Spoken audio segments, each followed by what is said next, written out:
Владимир Дубовка, чаму сова пяе ўначы, а ўдзень маўчыць. Ішла сова дорожку лясною, на плечи почапіўшы клунак свой. Здзіўлёны дзядзень крикнул ёй: «Кума, работы лишней у тебя нема? Куды ты потягнула свои хатули? Не дренуш по сусвету мы жили. А зараз на тебе, узнялася ў свет. А мо пакрыўдзіў чым які сусед?» Сова вздохнула тяжко адказ: «І добра, і нядобра, кажа ў нас. Балота блізка, і нядрэнны Бог. Для ўсіх, здаецца, радасць і прастор. Хапае ежы, але праз людзей мяжы становіцца ўсё цяжэй. Ты ведаеш, што я спяваць люблю? Не спадавалі песенку мою, хоць песенка прыгожая моя. Як толькі заспяваю часам я, то камень кинять по шибень яке, хто по горбу дае, хто под боки.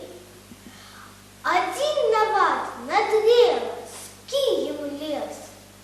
Пойду шукать себе инакше лес.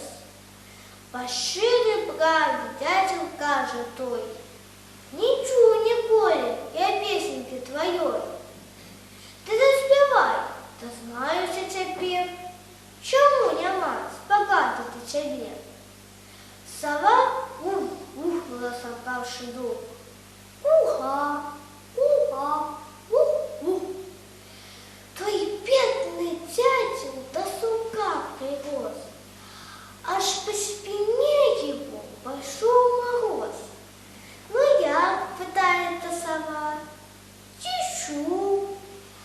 Ой, — каже дятел, — хрипеть не хочу, але не песня гэта, просто жах, а сон-то змекнуў в моих очах. Здаецца, што не толькі ад людзей не здолеш ты прыхільнасці нідзе. Пораду дам тебе одну, кума, ты не шукай другую сторону, бо тут хоть крыху звыкли до цябе, на новом месте тут усім заб'е. Тягни ты хатули свои назад, а песню поверни на новый лад. Ці при людях зусім ти помовчи, чи лепш спявай, як спять яны вночі. Сова, послухавшися тих порад, вернулася у дупло своє назад. З тієї пори, як дятел научив, вона й глухає, пає вночі.